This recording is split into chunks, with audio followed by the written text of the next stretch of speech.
तो स्वागत है आप सभी विद्यार्थियों का द 10 मिनट शो में। और आज के इस द 10 मिनट शो में जो है हम क्लास 10th के लिए साइंस का जो है ऑब्जेक्टिव क्वेश्चन लेकर आए हैं, जो आपके एग्जाम के लिए बहुत ही इंपॉर्टेंट है। तो आइए इस वीडियो की शुरुआत करते हैं। और शुरुआत करते हैं इस वीडियो का पहले क्वेश्चन से, जो आपके एग्जाम के लिए बहुत ही इंपॉर्टेंट है। तो पहला क्वेश्चन देखिए, यहाँ क्या कहता है कि पहला क्वेश्चन है कि प्रकाश की किरण गमन करती है, यानी कि प्रकाश की किरण जो है वो गमन करती है। तो किस तरह गमन करती है? तो ऑप्शन आपका ये 4 दिया हुआ है। सीधी रेखा में, बी है टेढ़ी रेखा में, सी है किसी भी दिशा में, और डी है इनमें से कोई नहीं। तो प्रकाश की जो किरण है वो गमन करती है आपकी सीधी रेखा में। राइट आंसर क्या हो जाएगा? सीधी रेखा। चलिए नेक्स्ट क्वेश्चन देखते हैं। नेक्स्ट क्वेश्चन क्या है? 2 नंबर है कि प्रकाश का वेग न्यूनतम होता है। तो प्रकाश का वेग न्यूनतम किस में होता है? तो आप जानते हैं कि प्रकाश का जो वेग न्यूनतम होता है वो कांच में होता है। प्रकाश का वेग न्यूनतम होता है कहाँ? कांच में। ठीक है, चलिए नेक्स्ट देख लेते हैं। नेक्स्ट सवाल है, नेक्स्ट है कि मोटर गाड़ी होता है, मोटर गाड़ी जो रोड पे चलता है, उसके चालक के सामने जो लगा रहता है वो कौन सा दर्पण लगा होता है? तो मोटर गाड़ी के चालक के सामने जो दोनों तरफ लगा होता है पीछे के गाड़ियों को साइड देने के लिए, वो किस दर्पण का उपयोग किया होता है? तो ये राइट आंसर हो जाएगा बी, यानी कि उत्तल दर्पण का प्रयोग मोटर गाड़ी के चालक के सामने लगा रहता है। ठीक है, हुआ। चलिए नेक्स्ट देखते हैं। नेक्स्ट क्या है? 4 नंबर क्या है कि 4 नंबर है कि मोटर कार के हेडलाइट में किसका प्रयोग होता है? तो मोटर कार के जो है हेडलाइट में जो है किसका प्रयोग होता है? तो वो जो है अवतल दर्पण का प्रयोग होता है। किसका प्रयोग होता है? तो अवतल दर्पण का प्रयोग होता है। ये जो है 10 मिनट शो है, सिर्फ 10 मिनट के लिए है। आप 10 मिनट में जितना हो सके इस क्वेश्चन को अपना बना लीजिए और एग्जाम में इसको आसानी से कर पाइएगा। ठीक, नेक्स्ट क्या है देखते हैं। नेक्स्ट है आपके सामने, नेक्स्ट सवाल है कि समतल दर्पण द्वारा बना प्रतिबिंब होता है। तो समतल दर्पण जो घरों में लगा होता है, घरों में जो हम लोग चेहरा देखते हैं, उसमें किस दर्पण का प्रयोग होता है? समतल दर्पण का प्रयोग, मतलब समतल दर्पण जो है उसमें कैसा प्रतिबिंब बनता है? तो काल्पनिक बनता है। राइट आंसर क्या हो जाएगा? बी हो जाएगा, यानी कि काल्पनिक बनता है। ठीक है, नेक्स्ट देख लेते हैं। नेक्स्ट क्या है?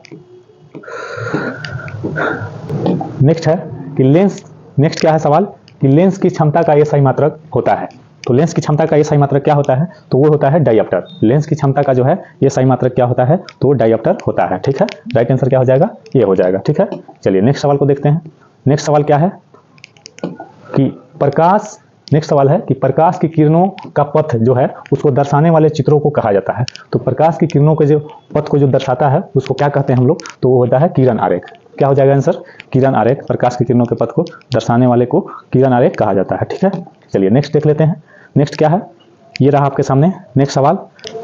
नेक्स्ट सवाल है कि 2D क्षमता वाले लेंस का फोकसांतर होता है। तो 2D क्षमता वाले लेंस का फोकसांतर जो हो जाएगा वो 50 सेमी हो जाएगा। क्या हो जाएगा आंसर? 50 सेमी 2D क्षमता वाले लेंस का फोकसांतर हो जाएगा। ठीक है, नेक्स्ट सवाल यहाँ 9 नंबर है कि किसी भी जो है उत्तल लेंस का फोकसांतर 50 सेमी है तो उसकी क्षमता क्या हो? तो उत्तल लेंस का जो फोकसांतर है वो 50 सेमी है, तो उसकी क्षमता पूछ रहा है। तो क्या हो जाएगा? +2D हो जाएगा, क्योंकि उत्तल लेंस जो है वो क्या होता है? धनात्मक होती है। उत्तल लेंस क्या होती है? धनात्मक होती है। ठीक है, इसलिए इसका फोकसांतर जो है +2D होगा। ठीक है, चलिए नेक्स्ट सवाल देख लेते हैं। 10 नंबर क्या है? तो 10 नंबर क्या है कि प्रकाश के जो है किरणों के समूह को कहते हैं। तो प्रकाश के किरणों के समूह को हम लोग क्या कहते हैं? तो प्रकाश किरण पुंज कहते हैं। ठीक है, प्रकाश की किरणों के समूह को क्या कहेंगे? तो प्रकाश किरण पुंज कहते हैं। ठीक है, चलिए नेक्स्ट 11 नंबर देख लेते हैं। 11 नंबर क्या है कि उत्तल लेंस जो होता है उसकी क्षमता होती है। तो उत्तल लेंस अभी बताए हैं कि उत्तल लेंस की जो क्षमता है वो धनात्मक होती है। क्या हो जाएगा आंसर? B number. उत्तल लेंस की क्षमता जो होती है वो धनात्मक होती है। ठीक है, चलिए नेक्स्ट देख लेते हैं। नेक्स्ट क्या है? 12 नंबर है कि अवतल लेंस, 12 नंबर में क्या बोला है कि अवतल लेंस की क्षमता होती है। तो ऑप्शन आइए देख लेते हैं। ऑप्शन क्या है? ऑप्शन देखते हैं 12 नंबर का। तो देखिए ऑप्शन है यहाँ कि ऋणात्मक, धनात्मक दोनों और कोई नहीं। तो अवतल लेंस जो होती है वो क्या होती है? ऋणात्मक होती है। ठीक है, अवतल लेंस कैसी होती है? तो ऋणात्मक होती है। ठीक है, चलिए नेक्स्ट देख लेते हैं। नेक्स्ट सवाल क्या है आपके सामने कि उत्तल लेंस जो होती है उसको क्या कहते हैं? तो उत्तल लेंस को क्या हम लोग कहेंगे? तो वो जो है अभिसारी लेंस कहा जाता है। उत्तल लेंस को जो है अभिसारी लेंस कहा जाता है। ठीक है, चलिए नेक्स्ट देख लेते हैं। नेक्स्ट क्या है? 14 नंबर देख लेते हैं यहाँ कि अवतल लेंस को कहते हैं। तो अवतल लेंस को क्या कहेंगे? तो अपसारी कहेंगे। ठीक है, अवतल लेंस को अपसारी लेंस भी कहा जाता है। उत्तल लेंस को अभिसारी लेंस कहा जाता है और अवतल लेंस को जो है अपसारी लेंस कहा जाता है। तो अवतल लेंस को क्या कहेंगे? तो अपसारी लेंस कहेंगे। ठीक है, चलिए नेक्स्ट देख लेते हैं।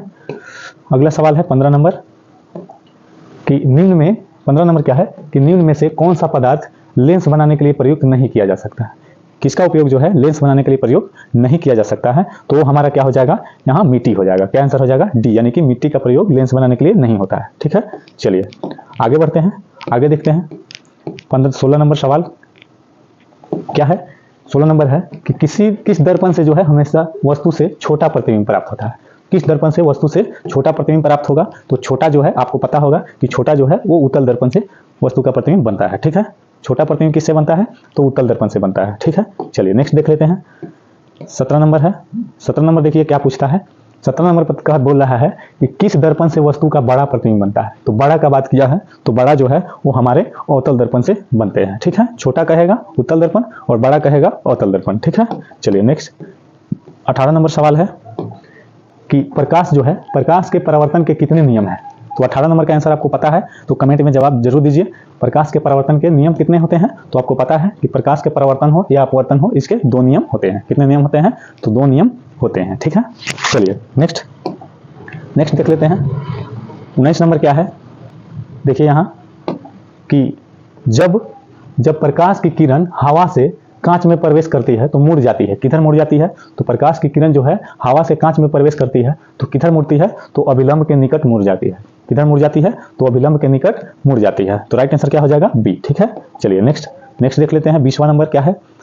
20 नंबर में क्या पूछ रहा है कि फोटोग्राफी कैमरा का अभिदृश्यक होता है। तो फोटोग्राफिक कैमरा जो होता है जिसे फोटो खींचा जाता है तो उसका अभिदृश्यक क्या होता है, तो उत्तल लेंस होता है। क्या होता है, उत्तल लेंस। फोटोग्राफी में किसका उपयोग होता है, उत्तल लेंस का उपयोग होता है। और हमारे आंखों में भी कौन सा लेंस होता है, तो उत्तल लेंस होता है। ठीक है, चलिए नेक्स्ट 21वां नंबर देखते हैं। 21वां नंबर क्या है कि साइड मिरर के रूप में प्रयोग होता है। तो आपको पता है कि गाड़ी का साइड मिरर में जो है किसका प्रयोग होता है, तो आइए देखते हैं गाड़ी के साइड मिरर में किसका प्रयोग हो जाएगा। ये ऑप्शन है आपका 4 गो, किसका प्रयोग हो जाएगा गाड़ी के साइड मिरर में, तो आप जानते हैं कि उत्तल दर्पण का प्रयोग गाड़ी के साइड मिरर में किया जाता है। ठीक है, नेक्स्ट सवाल क्या है, 22 नंबर देख लीजिए। 22 नंबर क्या कहता है कि एक अवतल दर्पण की फोकस दूरिया 10 सेमी है। अवतल दर्पण की फोकस दूरी 10 सेमी है तो उसकी वक्रता त्रिज्या क्या होगी। तो फोकस दूरी 10 सेमी है तो वक्रता त्रिज्या उसकी दुगुनी हो जाती है। क्या हो जाती है, दुगुनी, यानी कि 20 सेमी आंसर हो जाएगा। ठीक है, चलिए नेक्स्ट देखते हैं। नेक्स्ट 23 नंबर क्या है कि निर्गत किरण एवं अभिलंब के बीच के कोण को कहते हैं। तो निर्गत किरण एवं अभिलंब के बीच के कोण को हम लोग क्या कहेंगे, तो निर्गत किरण एवं अभिलंब के बीच के कोण को जो है हम लोग निर्गत कोण कहते हैं। क्या कहते हैं, तो निर्गत कोण कहते हैं। ठीक है, चलिए नेक्स्ट देख लेते हैं। 24वां नंबर क्या है, यहाँ 24वां नंबर कहता है कि सरल सूक्ष्मदर्शी में किसका उपयोग होता है। तो सरल सूक्ष्मदर्शी में किसका उपयोग होगा, तो आइए ऑप्शन देख लेते हैं क्या हो जाएगा। ऑप्शन यहाँ है, तो सरल सूक्ष्मदर्शी में जो है वो उत्तल लेंस का उपयोग होता है। किसका उपयोग होता है, तो उत्तल लेंस का उपयोग होता है। ठीक है, चलिए नेक्स्ट देख लेते हैं। 25वां नंबर क्या है। 25वां नंबर देखिए कि किस लेंस के द्वारा सिर्फ काल्पनिक प्रतिबिंब प्राप्त होता है। तो किस लेंस के द्वारा जो है काल्पनिक प्रतिबिंब प्राप्त होगा, तो अवतल लेंस के द्वारा जो है काल्पनिक प्रतिबिंब प्राप्त होता है। तो राइट आंसर क्या हो जाएगा, अवतल लेंस। ठीक है, चलिए नेक्स्ट देख लेते हैं। 26वां नंबर देख लेते हैं। यहाँ 26वां नंबर क्या है कि परावर्तन के नियम से निर्धारित होता है। तो परावर्तन के नियम से क्या निर्धारित होता है, तो आपको पता होना चाहिए कि आपतन कोण बराबर में परावर्तन कोण। परावर्तन के नियम से क्या निर्धारित होता है, तो आपतन कोण बराबर परावर्तन कोण। ठीक है, चलिए नेक्स्ट सवाल देख लेते हैं। नेक्स्ट सवाल क्या है, 27वां नंबर कि काल्पनिक प्रतिबिंब जो होता है, काल्पनिक प्रतिबिंब होता है कैसा होता है काल्पनिक प्रतिबिंब, तो हमेशा क्या होता है, सीधा होता है। क्या हो जाएगा आंसर, हमेशा सीधा होता है। काल्पनिक प्रतिबिंब हमेशा सीधा होता है। ठीक है, चलिए नेक्स्ट 28वां नंबर देख लेते हैं। यहाँ 28वां नंबर क्या है, तो पूछ रहा है कि लेंस में मुख्य फोकस की संख्या कितनी होती है। तो आपको पता है कि लेंस में जो मुख्य फोकसों की संख्या होती है वो 2 होती है। क्या हो जाएगा आंसर, ए नंबर, यानी कि 2 होती है। लेंस में मुख्य फोकस की संख्या कितनी होती है, तो 2 होती है। ठीक है, चलिए नेक्स्ट देखते हैं। 29वां नंबर सवाल। 29वां नंबर सवाल क्या है कि सर्च लाइट का परावर्तक सतह होता है। तो सर्च लाइट का परावर्तक सतह कैसा होता है, तो उत्तल लेंस की तरह होता है। क्या होता है, उत्तल होता है। ठीक है, चलिए नेक्स्ट क्या है, 30वां नंबर देख लेते हैं। 30वां नंबर क्या है सवाल, ये आपके लिए बहुत इंपॉर्टेंट सवाल है क्योंकि बहुत बार एग्जाम में आ चुके हैं। ठीक है, 30वां नंबर क्या सवाल है कि दाढ़ी बनाने में कौन सा दर्पण प्रयुक्त होता है। तो आपको पता है कि दाढ़ी बनाने में जो है वो हमारे अवतल दर्पण प्रयुक्त होता है। ऑप्शन में आइए देखते हैं, तो दाढ़ी बनाने में कौन सा दर्पण प्रयुक्त होगा, तो दाढ़ी बनाने में जो है हमारा अवतल दर्पण प्रयुक्त होगा। ठीक है, चलिए नेक्स्ट देख लेते हैं। 31वां नंबर है कि एक उत्तल लेंस की क्षमता 1 डायोप्टर है, ठीक है, तो उसका लेंस की जो फोकस दूरी है वो क्या हो जाएगी, तो उसकी क्षमता 1 डायोप्टर है तो उसकी फोकस दूरी जो है वो प्लस 100 cm हो जाएगा, क्या हो जाएगा, प्लस 100 cm, ठीक है। चलिए नेक्स्ट देख लेते हैं। 32वां नंबर क्या है, 32 नंबर से पहले सवाल को देख लेते हैं। तो सवाल क्या है कि किसी गोलीय दर्पण तथा किसी पतले गोलीय लेंस दोनों की फोकस दूरियां -15 cm है, तो दर्पण तथा लेंस समतल कौन है, तो माइनस में जब रहेगा समझ जाइएगा वो अवतल है, तो दोनों क्या हो जाएगा, ऑप्शन ए यानी दोनों अवतल होगा, क्या हो जाएगा, दोनों अवतल हो जाएगा, ठीक है। चलिए आइए नेक्स्ट सवाल देखते हैं। नेक्स्ट सवाल क्या है, 33 नंबर, बहुत ही इंपॉर्टेंट है, ये बहुत बार एग्जाम में आए हैं, तो इसको देखिए। नेक्स्ट क्या है कि प्रकाश के अपवर्तन के कितने नियम हैं, तो प्रकाश के परावर्तन हो या प्रकाश के अपवर्तन हो, ये दोनों के जो हैं 2 नियम होते हैं। कितने नियम होते हैं, तो 2 नियम होते हैं, ठीक है। चलिए नेक्स्ट 34वां नंबर देखते हैं। क्या है 34 नंबर, किसी माध्यम के अपवर्तनांक का मान होता है, तो किसी भी माध्यम के अपवर्तनांक का जो मान होता है वो sin i बटा sin r होता है, sin i बटा sin r, यानी कि ए आंसर हो जाएगा, ठीक है। चलिए नेक्स्ट सवाल देख लेते हैं। 35वां नंबर सवाल क्या कहता है कि एक उत्तल लेंस होता है, तो एक उत्तल लेंस जो है वो कैसा होता है, तो वो जो है किनारों की अपेक्षा बीच में मोटा होता है, किनारों की अपेक्षा क्या होता है, बीच में मोटा होता है, यानी कि राइट आंसर क्या हो जाएगा, सी, ठीक है। चलिए नेक्स्ट 36वां नंबर सवाल क्या है, 36वां नंबर सवाल देखिए कि अवतल लेंस का आवर्धन जो है m बराबर होता है किसके, तो अवतल लेंस का जो आवर्धन है m जो बराबर होता है वो v बटा u के बराबर होता है। आइए ऑप्शन में देखते हैं, ऑप्शन कहाँ है, यहाँ क्या हो जाएगा आंसर, v बटा u, यानी कि डी आंसर, ठीक है।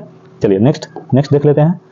37वां नंबर सवाल क्या है कि गोलीय दर्पण में फोकसांतर एवं वक्रता त्रिज्या के बीच संबंध है, तो गोलीय दर्पण में फोकसांतर और वक्रता त्रिज्या के बीच जो संबंध होता है वो क्या होता है, तो f बराबर r/2 यानी कि r बराबर 2f, ठीक है, क्या हो जाएगा, r बराबर 2f, ठीक है। चलिए नेक्स्ट देख लेते हैं। नेक्स्ट सवाल है 38 नंबर, यहाँ आपके सामने बहुत ही इंपॉर्टेंट सवाल है। द 10 मिनट शो में जो है बहुत ही इंपॉर्टेंट सवाल लेकर आया जाता है, तो आप ऐसे वीडियो को देखकर एग्जाम में जाइए ताकि अच्छा मार्क्स आ पाए, ठीक है। तो 38 नंबर क्या है कि सोलर कुकर में प्रयोग किया जाता है, तो सोलर कुकर में जो है वो अवतल दर्पण का प्रयोग किया जाता है, किसका प्रयोग किया जाता है, तो अवतल दर्पण का प्रयोग किया जाता है, ठीक है। चलिए नेक्स्ट देख लेते हैं। 39वां नंबर क्या है कि यहाँ सवाल है कि उत्तल लेंस जो है उसमें बना प्रतिबिंब कैसा होगा, तो उत्तल लेंस में जो बना प्रतिबिंब होता है वो वास्तविक और उल्टा होता है, क्या हो जाएगा आंसर, वास्तविक और उल्टा, ठीक है। चलिए नेक्स्ट सवाल देख लेते हैं। 40वां नंबर